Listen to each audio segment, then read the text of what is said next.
No success in the world can compensate for failure in the home. That's why Club Wealth was founded, to help driven, successful, and busy real estate agents like you double their business while building a strong, balanced home life.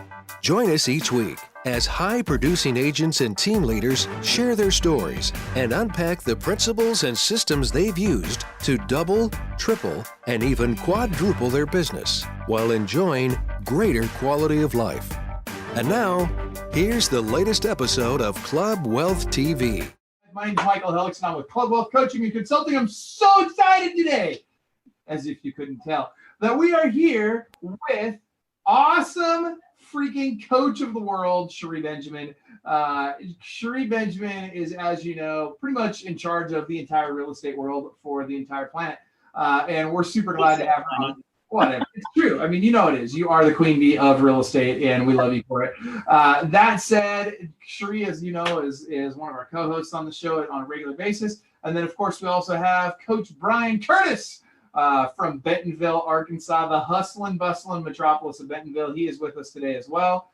And, dude, can I just tell you, we're super stoked to have Brian with us. Brian is always a plethora of information, and contrary to popular belief, they do more in Bentonville, Arkansas than cow tipping. So they actually do sell a house or two there. I know Brian's team did 2 houses last year. Yeah, I think he did just over 330 deals last year. So crushing it. You guys got a lot of smart people on the call. And without any further ado, no more gilding of the lily. May I introduce Coach Sarah Santa Ana and her sidekick, husband, man of the hour. Sidekick right here. Sidekick. So not a bad thing to be.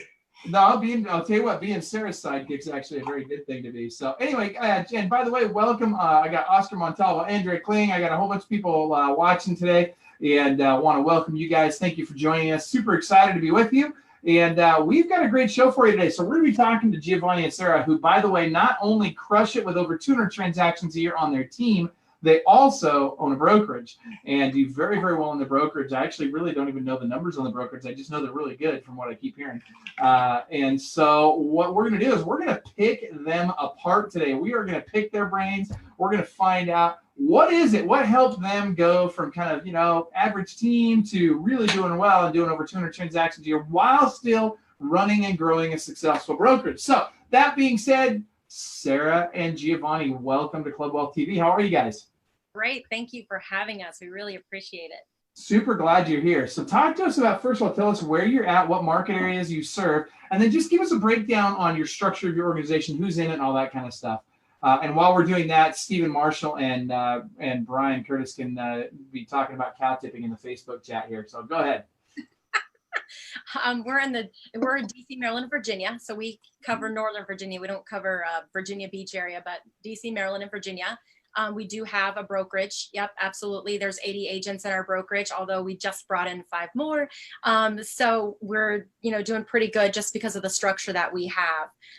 We offer a lot of different compensation plans. So we're not like a one size fits all brokerage. We have several different choices to kind of give a path to success for agents. So, that's what we have going on here. And I guess people like it. So that's a good thing. So you're talking about a different path for agents. So first of all, you've got 80 agents in your brokerage. And how many again on your team? How many are on the team, Giovanni? Well, we got 7 teams, right? Well, we have 7 different teams, but in the office. Okay, so hold on. So you got to walk us through that. What does that mean? So you're the team leader for 7 different teams, or you have 7 teams in the brokerage plus you've got your own team? No. So, well, yes, Giovanni has his own team. So let's talk about that. So here's the way it was working.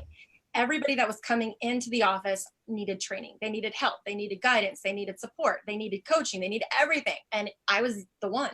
And at some point, I just couldn't handle it all. I mean, I got to the point where I was sacrificing quality because of the quantity. And so that was a really big challenge. And so I said, you know what, this isn't working. I really want everyone to be successful, but I feel like I'm just a little too busy. So I decided to set up what Cherie calls, and you guys call squads. I call them teams. Okay, so you've got 7 squads. Yes, I just don't call them squads. I call them teams. And so we'll fix that eventually. Just so Sarah, I wanted to just to clarify for people, because there's 17 different ways to skin the dead cat. And so I wanted to make sure that, so on my team, when you're a squad leader, I'm paying for leads for you and doing all of those things and training and coaching. Would you explain how yours is different? And I'm not saying it's better or worse, but it is different than how I do it. So yeah, it's definitely different. So what I did was I realized that I wanted people to be more successful, and I realized it starts at the top, and that I have to be able to give them my full attention and give them everything that they need. And I realized I wasn't doing that. And it's just because of time. I just didn't have the time. So I took my best people and I said, hey guys, do you want to make more money? And they, of course, were like, yes, please. And I said, all right, well, here's what we're going to do. We're going to set up teams and you guys can be the team leaders. Okay. And so I'm going to put everybody new coming in the office is going to go on one of your teams. And I do kind of like what Club Wealth does. I let them interview two team leaders, and let them choose which team that they want to go on. So everybody goes now through the teams. And the reason why, unless they're very experienced agents, that's totally different story. So that's another option we have at our office, but you have to be very experienced. Other than that, if you're not experienced, you have to go on a team because we want to help you become successful. So how does that work? So the team leader, so do you want to talk numbers, or do you want me to just say what the team leader does? I want to see what the team leader does. I think is a good place to start so that people can get a grasp of that. Okay. So the team leader is really responsible to reach out. I tell all of the team members they have to go up the chain of command. They first go to their team leader. And if for some reason they're unable, or if they're having challenges or something that the team leader's not able to, like if the team leader's dropping the ball, I need to know about it right away. But if they're having just problems and the team leader can handle that. Now, if the team leader doesn't know the answer, they come to me. I give them the answer. They then report it back to the team members. We do a chain of command here, and it's really just to preserve, keep everybody on the same page and to preserve time. Really, that's just how it works. So now again, I've had people in the past, which we're going to talk about today, where team members have come to me to tell me their team leader has dropping balls. Now we're going to talk about that today because I want to tell you guys how we transitioned from that and what ended up having to happen. And that was a very recent thing.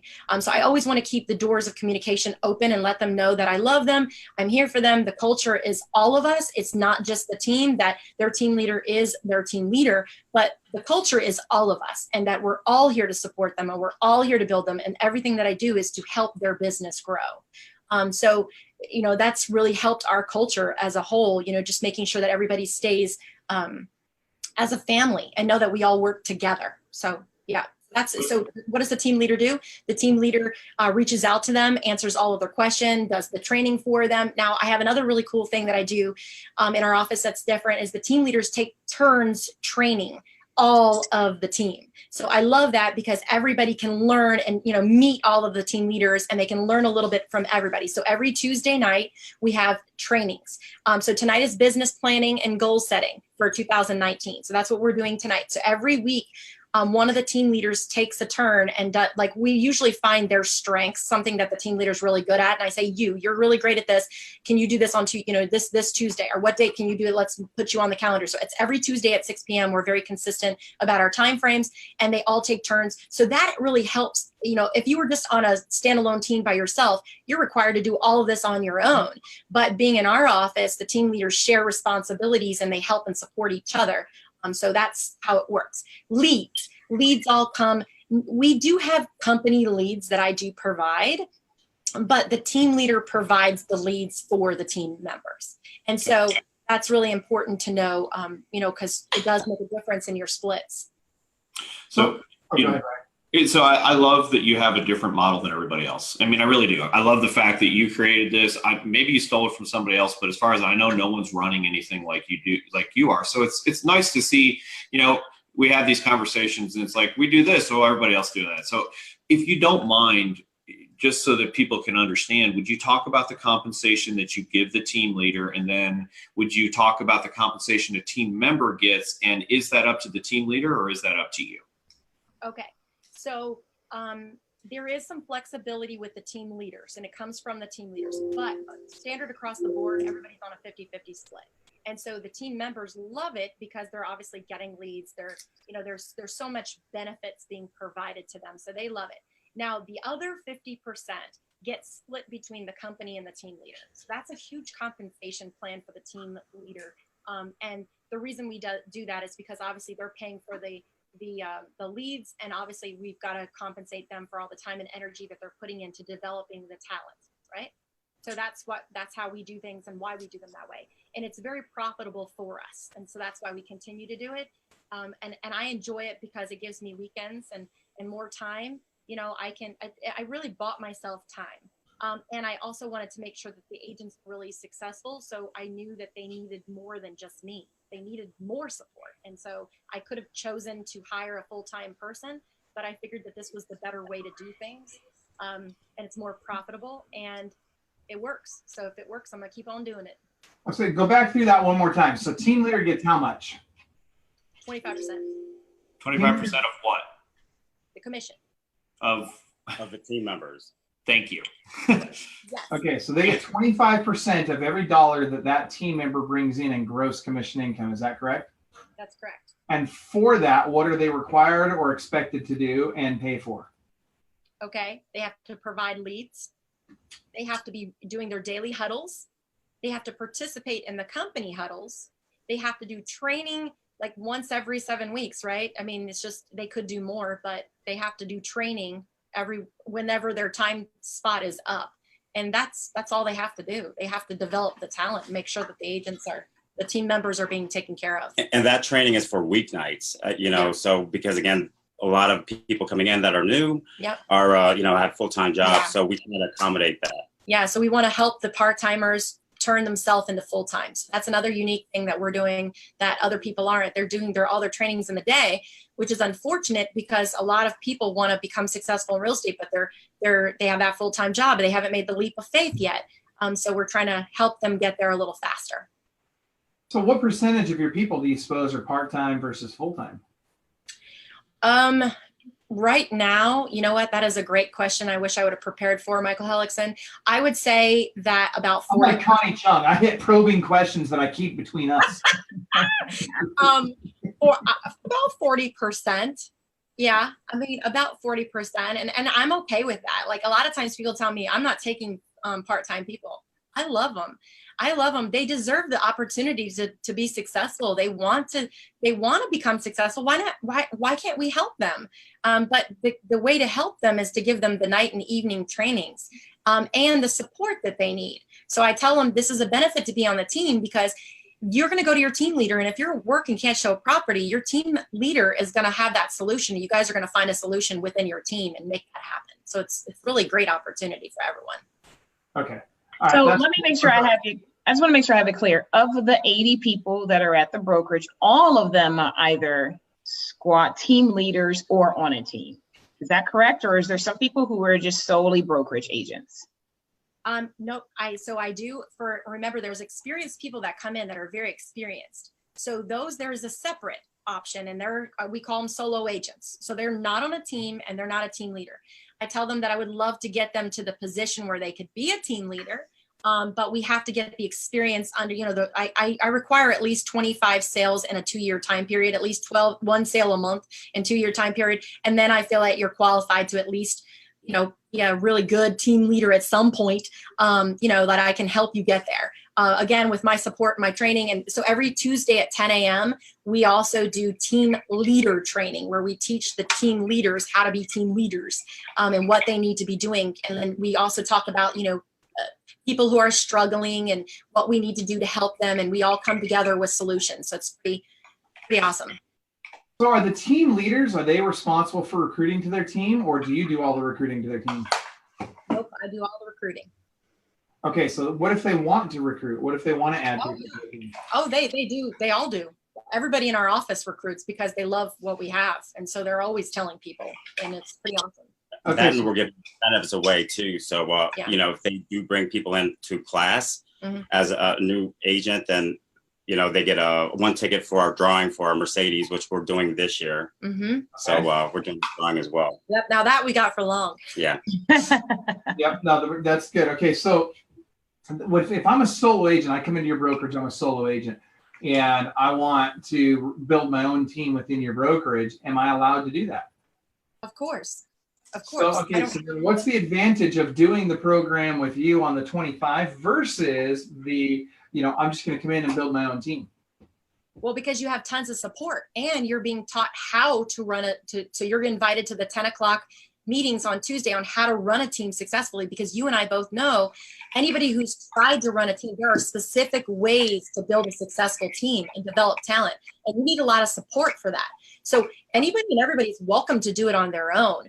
But isn't it better when you have, the shortcut results, right? You have support, you have the whole office, helping you, you're trading team members if they're, kind of like coaches, in our organization, if there's somebody who's not doing really well, maybe I'm just not the right coach for them. And maybe Brian is. So why don't we switch them over? So they do the same thing in the teams with our squads, you guys call them. So we trade members to help make sure that they're as successful as we can possibly get them. So that's the advantage. Okay, so that's interesting. So what if I have, let's say I've come in under the 25% model, and I'm a team leader as part of that. So what if then I decide, I don't want to be on that model anymore. I just want to go out and do my own thing. Can I leave and take my team with me, or do I have to start over? No. Now, if you recruited those people, no. Well, first of all, our independent contractor agreement says that you're not allowed to recruit people and bring them with you. There's a period of time that you're not allowed to even discuss anything with our agents. So no, they're not allowed to do that. When you say leave, do you mean leave the brokerage or leave and stay at the brokerage and do what you're talking about, Michael? Because those are different. I agree. That's what I'm wondering, if I just want to leave that, and not be a part of that team, I still want to be in the brokerage, but now I want to transition over to, I'm going to now just have my own team in the brokerage and not do the whole 25% thing. No, nobody's allowed to do that, because I recruited people. Like, right, I'm the one that's primarily I'm building their team for them. So it wouldn't be a fair thing to say, oh, sure, you can let me build it and then you can take it all. That wouldn't really be fair. By the way, before I forget, logistically speaking, I've got somebody, I'm hearing notifications on their computer in the background. If you guys could double check that, make sure all your notifications are turned off, that'd be awesome. Okay, so good stuff. So this is really interesting. And to Brian's point, what's really especially interesting is it is a different model than other people are using. And I love hearing different models, because I think it challenges us to think differently about what's possible and what works and what doesn't work. And just because one thing's working doesn't mean there aren't other things out there that work equally as well or even better. And so I'm stoked to be hearing this. So Brian and Sri, other questions on this vein before we move kind of to another vein? No? I got it. Okay, all right. So then I want to ask really quick, Stephen Marshall asks, how many total packages do you offer just for your team? For our team, there's only one, but in our brokerage, there are 4 options. Okay, so tell us first of all, what is the option for the team? If I'm on your team, what does that look like? It's a 50-50 split. Leads are provided. I mean, Giovanni, you can talk about your team. He's got, an ISA. The way he's running it is, we have an ISA making all of the appointments for the agents. He provides them with leads. I mean, his listing agent and his team, he's got them on 3 listing appointments a week. So he's pretty much doing everything for them. I mean, we even have the assistant writing all of their personal notes for them. So there's a lot of services being provided as a member of a team. But in our brokerage, you don't have to be on a team.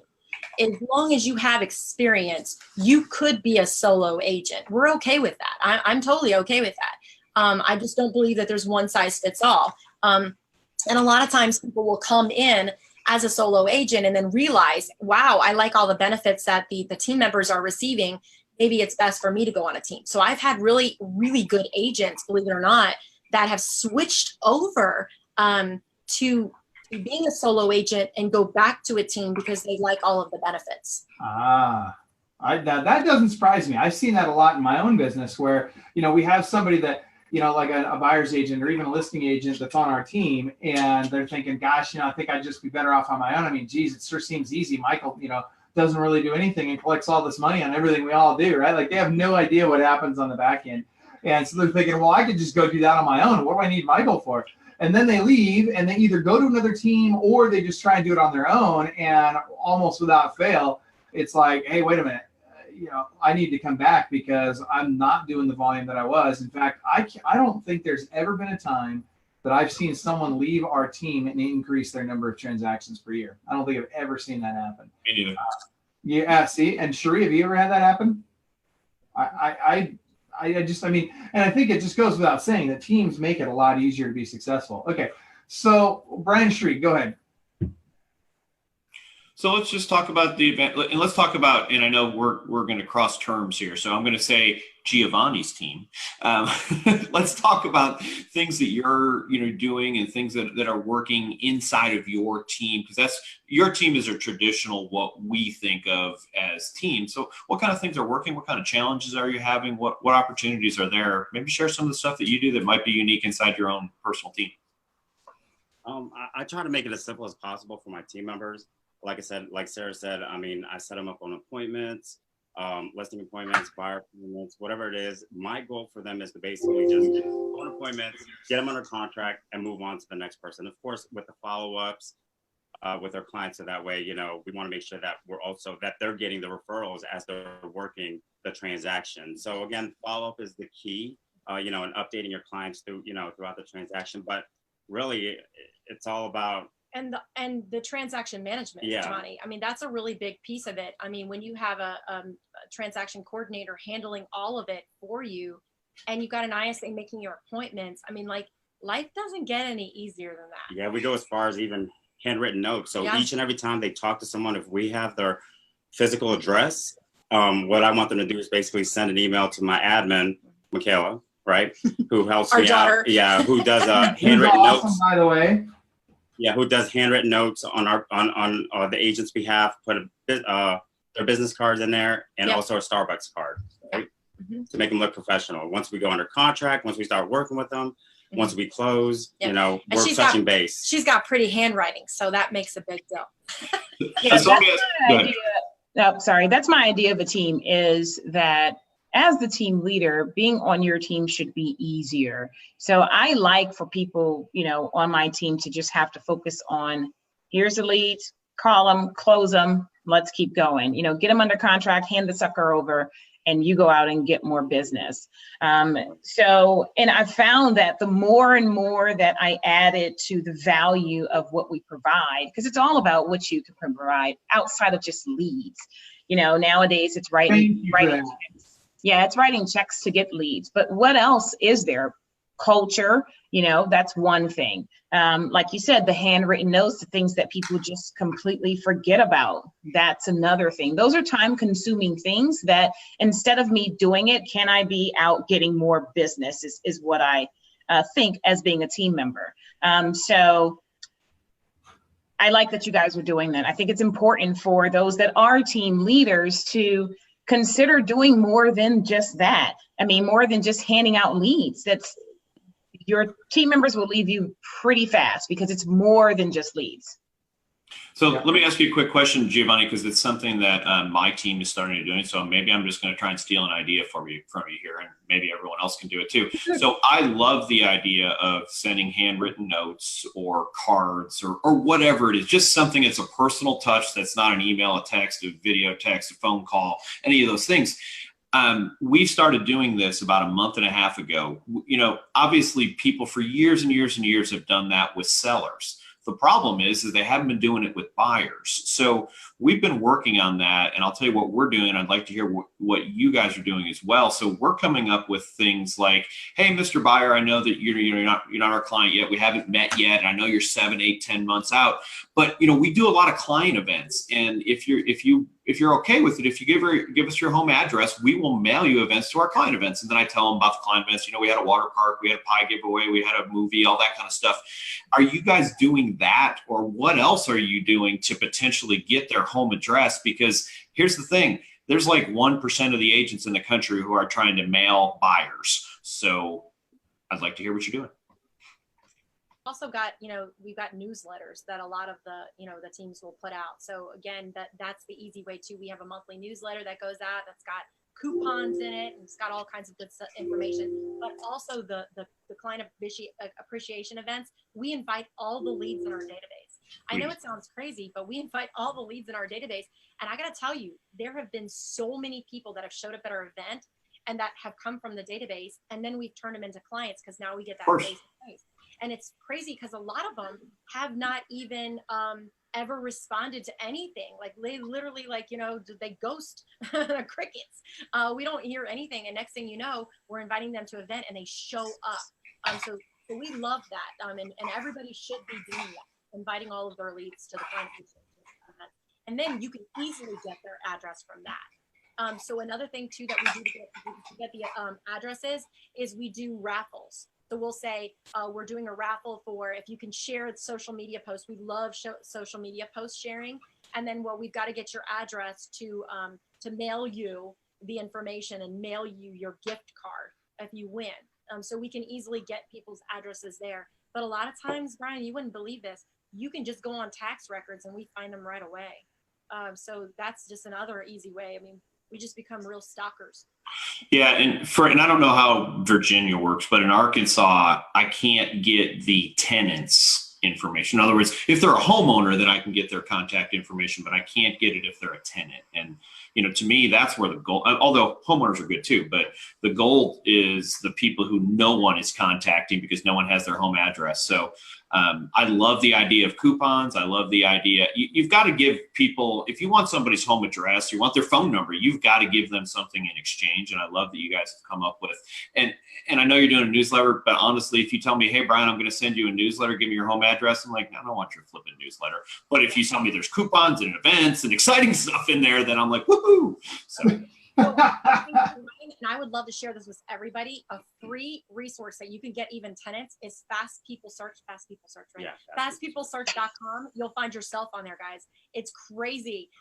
All of the information that you think is and most sites charge for it, but it's free. And it's got their address, whether they're a tenant or their homeowner, and it shows all kinds of information, and it's free. So you don't even have to pay for white pages anymore. We used to pay for white pages, but we don't have to anymore. It's free. So Fast People Search. Interesting. I just wrote that one down. Thank you for that. I'm going to check that one out. I want to ask a little bit different question. And Giovanni, this is really for you. Are you still in production? I am. Okay. So the only thing I'm doing is basically the referrals. It's hard to give away the referrals.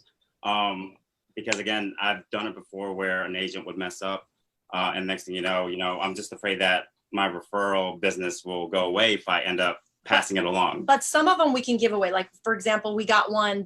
We did the Manassas Christmas parade, and one of the girls that we know saw us and sent us a text message. Actually, she's not the only one. We got a lot of text messages that day. Saw you in the parade. I'm thinking about selling.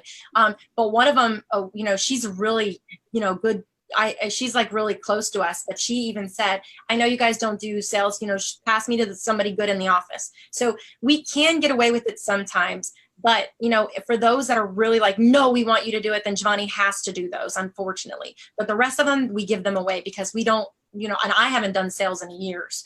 That's not my thing. I've been building, the agents for a long time. I like working with people. Yeah. So. And let me tell you this, although this is kind of, maybe I shouldn't say it.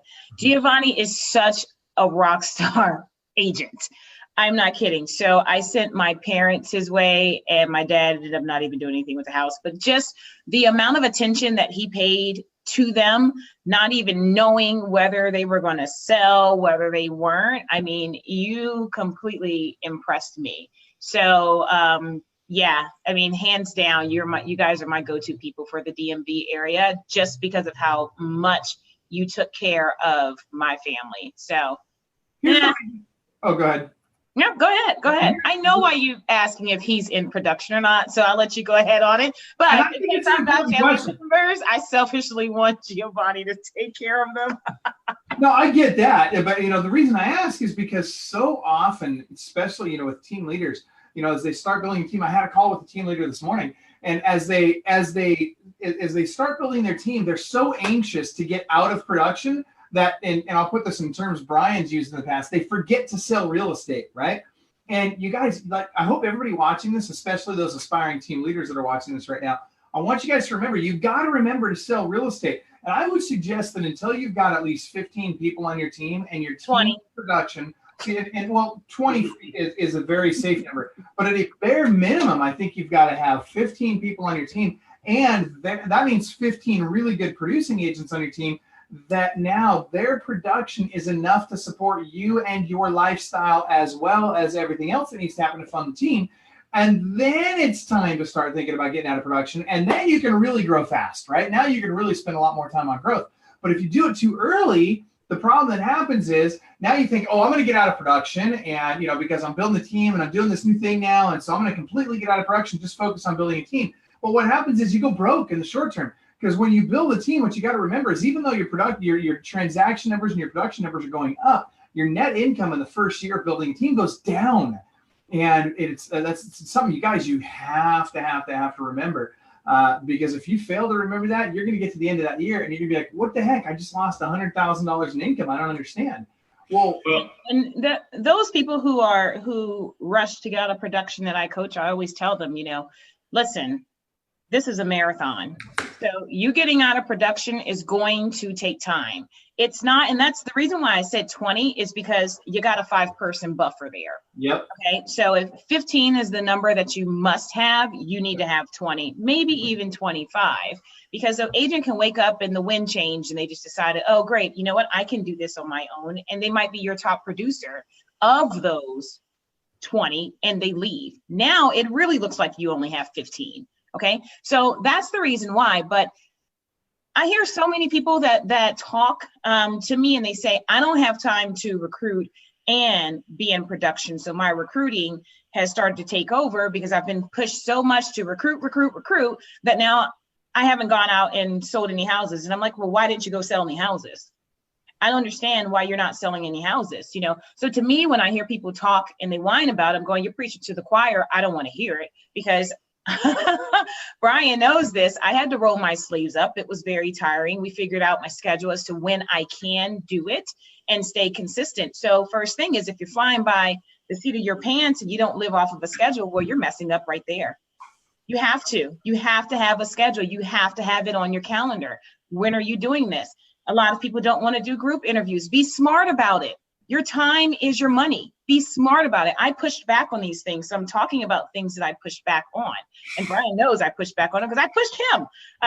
So these are certain things that you just got to do. So if you're super anxious to get out of production, I understand that. You have to stay in it. You have to stay in it until you hit that goal. When that goal happens, then you can trickle out. It doesn't mean you wake up the next day and say, I'm not doing this anymore. It doesn't work that way. It doesn't work that way. Brian. I was going to say this too. So I was coaching somebody who was in a market that their average sales price was about $400,000. So, and I don't know all your systems, but my guess is that you guys basically, Giovanni goes and takes the listing, hands it over to a listing coordinator or some version of that. And then he goes and does it again and again and again and again. So it's interesting. I had someone say, well, I got a referral, but I'm not in production. I'm not going to be in production anymore. I'm just going to let that go. And I asked this person, I said, how many hours are you going to spend on this transaction? He goes, I don't know, 10. And I said, well, first of all, that's not true. You're going to spend like 2 to 3. And here's the thing. If you got a $12,000 commission, what else are you going to do that makes $4,000 an hour? And, it's interesting. When Michael and I first started coaching together, he said, I'd never plan on you getting out of production. Now we've changed that a little bit as we've moved forward. But my point is I had a year that I consider myself out of production that I'll close 25 transactions. Now I didn't do any lead generation. But my past client says, come list my house. And it takes me 20 minutes. I go do that because everybody else does all the rest of the work. They take the pictures, they coordinate. So, I want everybody listening to understand that out of production doesn't mean that sometimes you don't go sign a listing contract because it takes 15 minutes. Yeah, and don't forget systems. You have to have those systems in place, and you need the people in order to run those systems. So that's really what I'm hearing when I hear Brian speak. In a well-structured team, in order for you to get out of production, you must have those systems in place for everything to start running. You're switching over to having a bona fide business, and that's what you want. You want a bona fide business there. Go ahead, Sarah. I just want to say that I don't tell people to start a team to get out of production. I tell people to start a team to take a vacation. Let's maybe you do what? Wait, I didn't hear. So you're very quiet all of a sudden. Yeah. I tell people just to start a team to take a vacation. like not to get out of production. Let's just start with the basics here. Like you start a team to just take a vacation. I just need a few days off. So that's why you start a team. Then you can get there eventually. So I don't tell people to start a team to get out of production. I tell them to start a team to take a vacation that you can actually enjoy. And something's going on with your microphone, just FYI. I'm not sure why, but all of a sudden it's really quiet.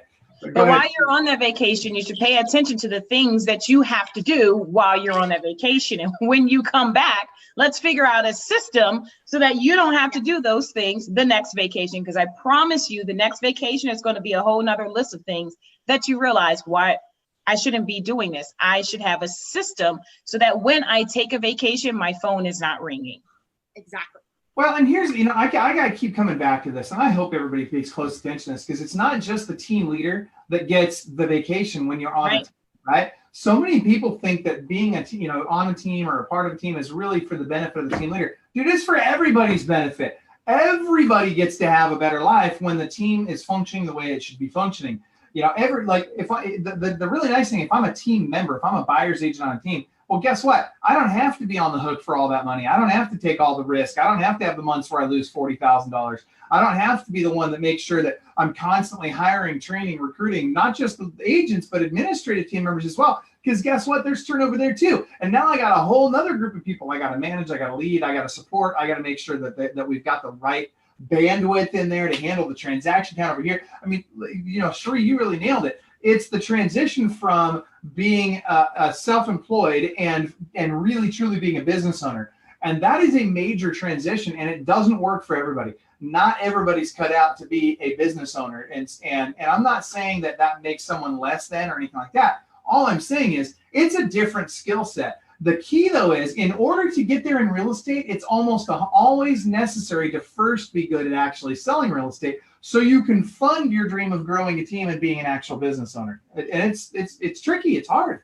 So when you talk about team members, it makes me think I have a gal on my team who's got a pretty crappy hand dealt to her right now, where her mom has had to have brain surgery and strokes, and she's in Florida.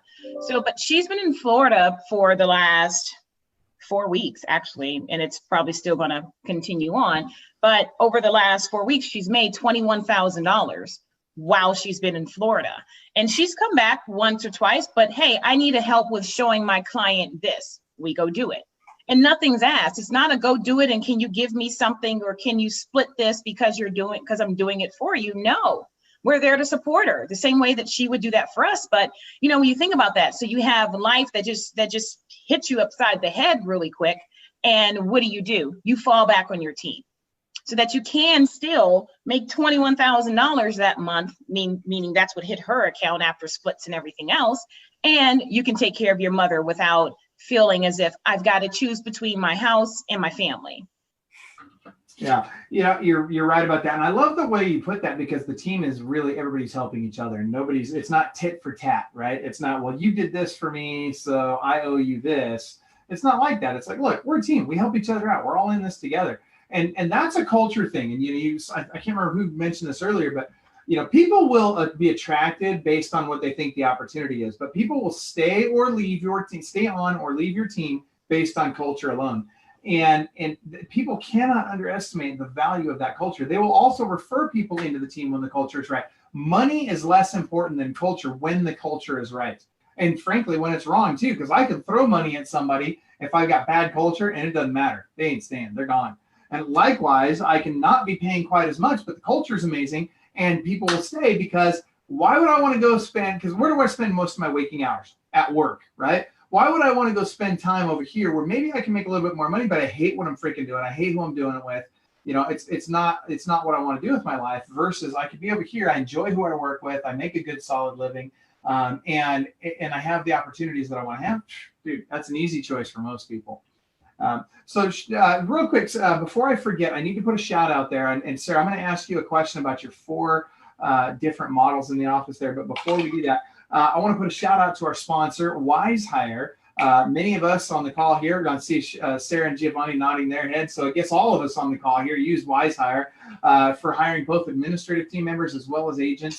And I got to just tell you, if you guys go to wisehire.com/clubwealth, and maybe somebody could put that in the chat here. wisehire.com/Club Wealth is our discount link into Wisehire, so you can get the same deal we get. And we love them. We use them all the time. And I've had as many as literally 300 people register for a position from Wisehire. Cherie and I recently, we had over 130 people on a webinar, all of whom, that wanted a job with us in a sales role, an ISA role, actually. And all of those came from Wisehire. So give them a shot, guys. They do really good stuff. We have good success with them. Real quick, I want to go to a question from Coach Misty Bruton, who is on as well. She says, no joke, I signed a new listing on Sunday last minute and completely unexpected. I had 30 minutes to prep. It's been a while, but it felt good. So it's not a question, but she's saying that she likes going on listing appointments too. And a lot of us do. For me, to take that jump from, let's call it when I was at, 25 deals or 25 to 30 listings a month, and I went up to 50 to 75 listings a month. I got to a point where I loved going on the listing appointments so much that I had to program my brain to stop doing it. And it was really hard for me to stop doing it because I was good at it and I enjoyed it. But for my team to grow where I needed it to grow, it was really important for me to come out of that level of production. And that's when I ended up with 5. I started off, I had 4, but I ended up with 5 listing agents. And I got focused on what I needed to be focused on, which was dialing in the team, recruiting for the team, really making the team better. And that's tough especially if you love the production side. So Sarah, it wasn't tough for me, but yeah, I get it. It was tough for me. I love the production side. I don't. Either. I don't like it. So it was I like the check that I get from the production side, but yeah. Yeah, I like changing people's lives, and I think that the more people that I have that are team members, they are then helping those buyers and sellers that are there. So it's a direct effect going all the way down. So I help change that team member's life, and then that person then helps the buyers or the sellers. So that's how I feel. That's what fills my tank for it. Not sitting down in front of someone at an appointment doesn't. Will I do it? Of course I will do it, but it's the same thing. And so it's what fills my love tank, or my, it's not my love tank. Wait a minute. That sounds oh, well, that's a different kind of different one, isn't it? I think that's a different Club Wealth TV for me. I guess we know, it's funny because when they say when it comes to Freudian slips that there's always a little bit of truth to it. So there's something going on. I'm wearing red today. Maybe that's what it is. So Sarah, talk to us, and Sarah and Giovanni, talk to us a little bit more about in the office. So you got these 4 models. So you've outlined the one model, and so walk us through the other 3 models in the office there. So in our office, there are 4 choices when a person comes in, depending on their experience level. Okay, so that's really vital. And I think a lot of times people just give people the choices.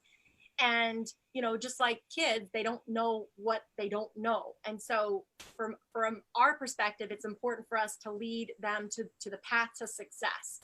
And so it's all based upon experience. So brand new agents, like I told you, agents that are not really experienced, they have to go on a team. There's no ifs, ands, or buts. They have to go on a team.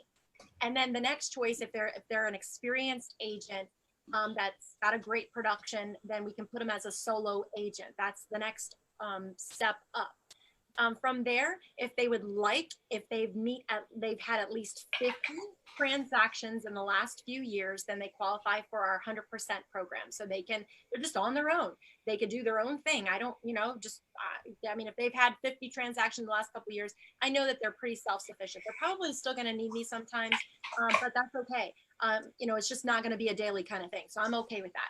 And then the highest and best option in our office is, again, that team leader model. So I want to grow that as fast as I can because I do need more help in that. So I'm actually looking for more team leaders now, but they have to have a lot of experience because obviously they're going to be leading the team, the people that I bring into our company. So I need to make sure that they're very experienced. So again, not anybody is just qualified to be in these positions. You have to, make sure that you have the knowledge behind it so that we can help them become successful. So, one of the things that I think has worked really well for Club Wealth, we have a tiered system, right? And you don't get to just be in the tier just because you want to be in a tier, just because you're willing to pay to be in that tier. You don't get to be there if you don't qualify. And I think there's a number of reasons why that makes a big difference, right? Number one, because the people that are already in that tier, they don't want to be networking and masterminding and hanging out with people that aren't at their same level, because they want to have conversations that can only be had with people that understand what they're going through. Likewise, if I'm brand new in the business, I really don't benefit from being in a conversation with people that are doing 1,000 transactions a year. That doesn't help me as much. And so from that standpoint, it makes sense to have this tiered structure. But also, like as I think about these different options you've got in your brokerage, the fact that I have to qualify for something gives me a reason to strive for it. And it's funny, you know, Napoleon said, and actually George Patton quoted him later, and he said, "It's amazing what a man will do for a piece of ribbon." Right? So they're talking about people will go to war and get shot at for a piece of ribbon, right? For a little accolade, a little appreciation. And I think about if someone doesn't have to strive to get somewhere, if there's no effort required to obtain that, the value of whatever that is diminished. And it's funny how people will do things for someone else that they won't do for themselves. People will literally go the extra mile to hit a production level so they can get an award for that production level, because they want the award more than they want the money. And so, it's crazy to think about that, but it really is true. You look at, people will work hard to get to tier 4 or to tier 5, 6, 7, whatever, because they want the prestige that comes along with being in that tier. So I'm looking at your model and I'm listening to these different options they've got. And I love that you have standards they have to meet to qualify for those. Are you also doing something like that on your team? No. I need to work on that. She's so, like, yeah. So if I might be allowed to coach for just a moment, my suggestion would be find a way to do that on your team. Find a way to incentivize. I'll give you an example. Misty, who's watching right now, and by the way, shout out to Misty. And I also see Susan Crawford. And Susan, I'm sorry, but the Broncos just aren't the Seahawks. It is what it is. That said, I want you to go into your team, and I want you to find ways to incentivize them, similar to what Misty's done. She's got an A team and a B team, right? You want to get leads? You're on the A team. If you're not hitting certain KPIs, if you're not doing a certain number of transactions per month, then you're coming in. Go ahead. What? We are actually doing that. So if they don't meet the daily huddles, the leads are turned off for the day. Yeah, there are requirements. Yeah, you can't get leads if you're not participating and you're not showing up. So that we do have. Yes. Okay. So maybe I don't have like tiers in our group, but there are KPIs 100%, and there's consequences if you don't meet those KPIs. Yes. Is that better? I'll tell you. Okay. Misty and I are we're part of all the Club Wealth family. So when she was doing that, I decided, that sounds like a smart idea. So I did the same thing. And then what I do have on the team is a tiered based type of system. If someone comes in and they're a referral, it goes to my squad leaders. That's it. I'm not trusting that type of a client to anyone else. If they're brand new, well, you're on the pond. That's where you are. There's a graduation as to when you get sync leads or when you get realtor.com leads or Zillow leads. There's a graduation that's there that has to be there for them. So they're working harder in order to move up. And the higher they go, the easier it is for them to get a deal. Because I get a lot of referrals. So the higher that they go, the easier it is for them to get deals. I think probably my weakness would be that I don't communicate that we are actually doing that enough. I tell people all the time, if you're in my office, you're going to get a lead because you're in my office, and I get leads all day. Random people text me all day, and I just pass them out. Hey, somebody take this, somebody take that. So I probably need to do a little bit better job communicating that more, that you get the better stuff when you are participating and when you're reaching these goals. So I think that's something I probably need to work on. I would agree, but it's not just about communicating it better. It's about defining it better, right? Okay. So, and as an example, Misty just mentioned in the chat, she said, we just created this over the weekend. We now have rings of success for our team members to move through. Each ring has more value, more recognition. I'm so excited to roll this out. So as an example, if you have like a tiered approach to it, right? You say, okay, you're a tier 1 agent on the team, you're a brand new agent, you're going to be in the pond or whatever. You're a squad leader, maybe that, to be a squad leader, maybe you have to be in at least tier 4. So you're doing a certain number of production, certain production level, certain closing rate, whatever other things. And along with each of these things comes greater opportunity, greater recognition, greater value, more stuff. Maybe you earn showing assistance at a certain level, right? Maybe there's all kinds of things you can do with this. But the key is that if you want more, you have to do more. And if you do more, we will respond in kind. And then you also, I think it's important. For Club Wealth, look at one of the things that's worked very well for us is we're very open about what tier people are in. People know what tier people are in. And it matters because I know when I'm talking to Cherie Benjamin, I'm talking to a tier 4, right? Or tier 5. Sorry, tier 5. Sorry. Whoa, see what I mean? About it? But that's exactly what I'm talking about. You see how important it is to people? You call a tier 2 or tier 3 a tier 2, they're gonna be like, whoa, I earned the right to be the tier 3s, right?